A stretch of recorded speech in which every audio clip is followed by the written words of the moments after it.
Hello दोस्तों, स्वागत है आप सभी का आपके अपने YouTube चैनल पे। और मैं हूं आपका दोस्त उदित महेश्वरी।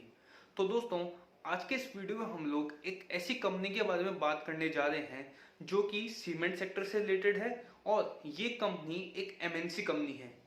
तो दोस्तों, इस कंपनी का नाम है हेडलबर्ग सीमेंट इंडिया।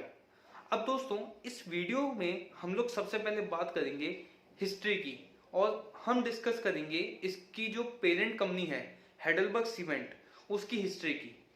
तो दोस्तों, बेसिकली जो कंपनी थी हेडलबर्ग सीमेंट, ये स्टार्ट हुई थी साल 1874 के अंदर हेडलबर्ग नाम के एक शहर में, जो कि है जर्मनी के अंदर। और इसी वजह से इस कंपनी का नाम पड़ा था हेडलबर्ग सीमेंट। दोस्तों, ये जो कंपनी है वो बेसिकली अपने एक्विजिशंस के लिए जानी जाती है ऑल ओवर द वर्ल्ड। अगर आप लोग हेडलबर्ग के एक्विजिशन देखेंगे तो वो काफी बड़ी तादाद में इन लोगों ने एक्विजिशन किए हैं ऑल ओवर द ग्लोब।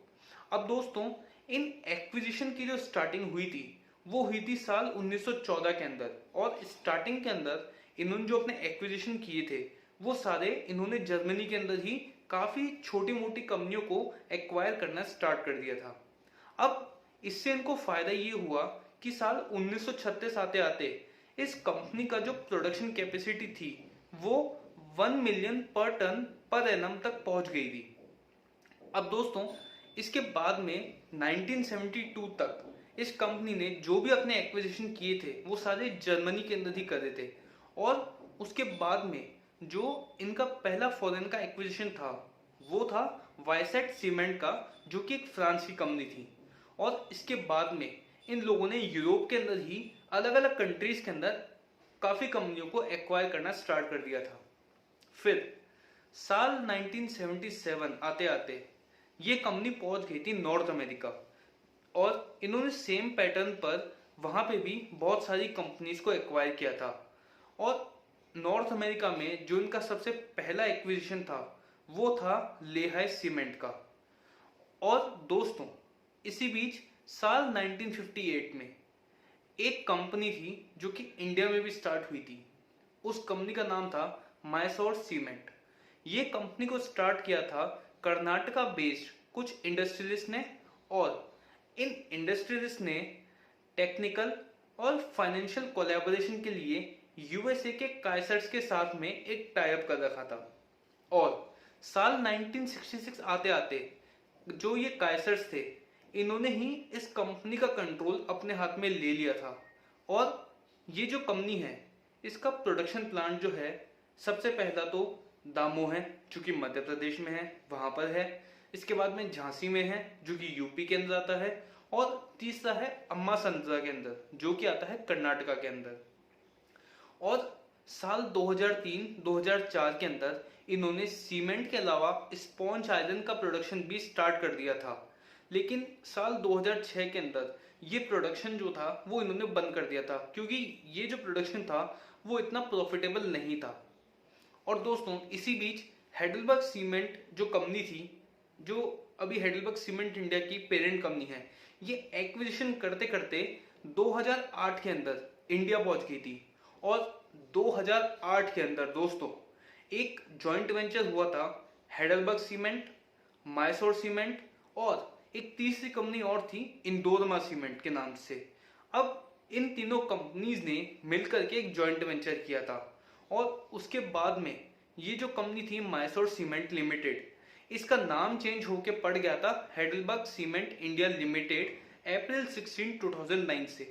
तो दोस्तों, ये थी कहानी हेडलबर्ग सीमेंट इंडिया लिमिटेड के बनने की। अब आइए दोस्तों, हम लोग नेक्स्ट बात करते हैं इस कंपनी के बिजनेस मॉडल के बारे में। तो दोस्तों, अगर अब हम लोग इस कंपनी का बिजनेस मॉडल देखें तो इसमें इनका जो मेन प्रोडक्शन है वो है सीमेंट का। और इन्होंने एक माइसम पावर के नाम से एक ब्रांड लॉन्च कर रखा है। अब दोस्तों, ये जो ब्रांड है माइसम सीमेंट, और इसका पहले नाम था माइसम पावर। अब माइसम पावर जो था वो लॉन्च हो चुका था 2007 के अंदर। अब यहाँ पे इस कंपनी के पास में माइसम पावर से पहले एक दूसरा ब्रांड था, वो था डायमंड नाम का। लेकिन दोस्तों, ये जो ब्रांड था इनका डायमंड नाम का, इसके अंदर कुछ प्रॉब्लम्स थी।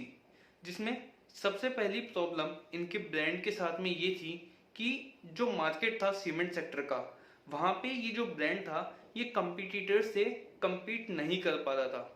और दोस्तों, ओवर द ईयर्स माइसम जो है उसने सक्सेसफुली मार्केट में अपनी प्रीमियम पोजीशन अभी बना ली है। लेकिन जो डायमंड नाम का इनका प्रोडक्ट था उसके अंदर एक प्रॉब्लम ये भी थी कि वो मार्केट में अपनी जगह बना नहीं पा रहा था। तो इसलिए इन लोगों ने जो डायमंड इनका प्रोडक्ट था उसका नाम चेंज करके उसको माइसम कर दिया था। और इसी वजह से माइसम जो है वो एग्जिस्टेंस के अंदर आया था।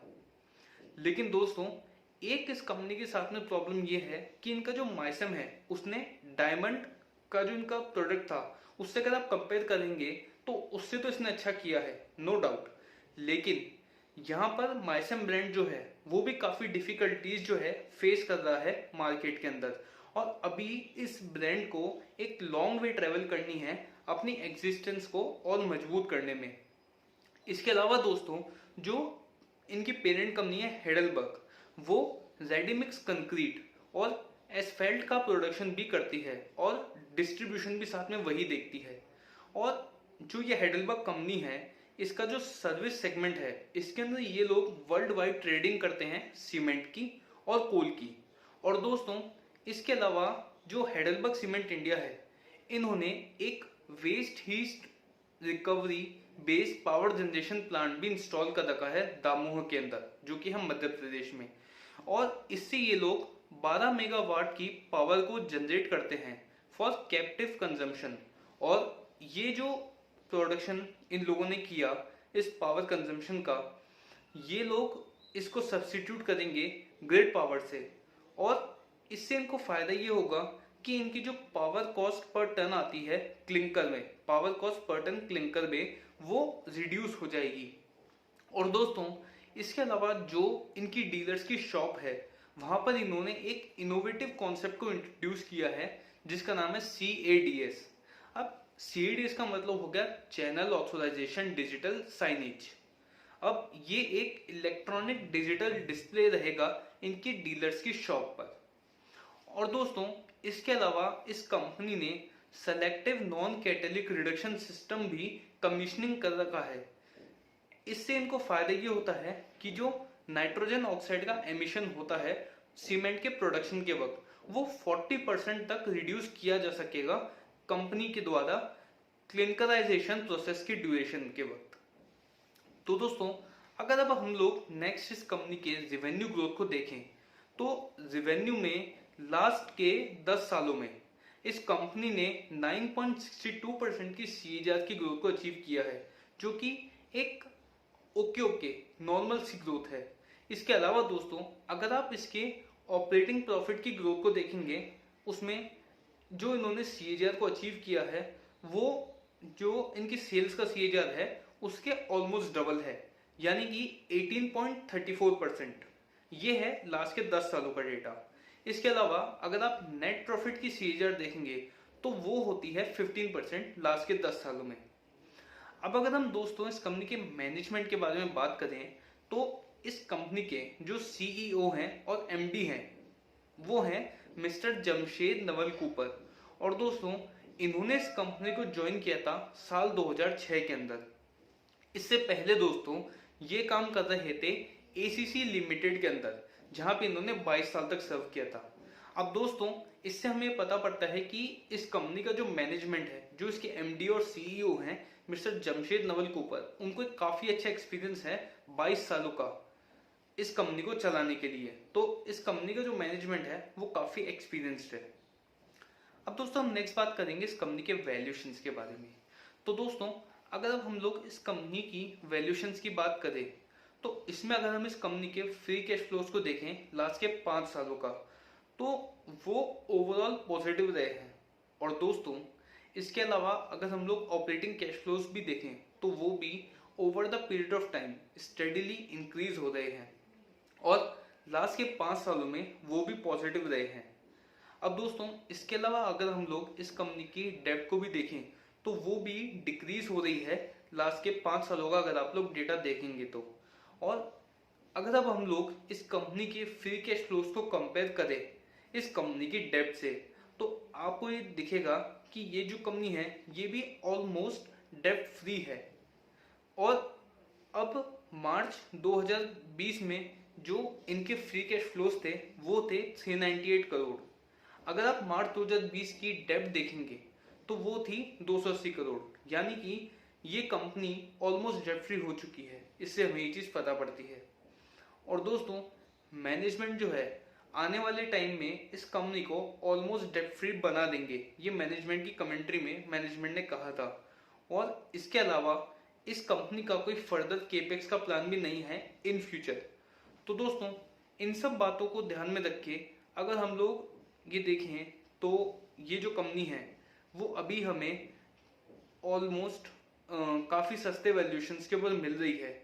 और इसके अलावा दोस्तों, इस कंपनी का एक अच्छा खासा डिविडेंड यील्ड भी हाँ अभी है। और आने वाले फ्यूचर में जो है इस कंपनी के डिविडेंड इम्प्रूव हो जाएंगे, क्योंकि उसका रीज़न है इसके पास कोई केपेक्स का प्लान है नहीं आगे।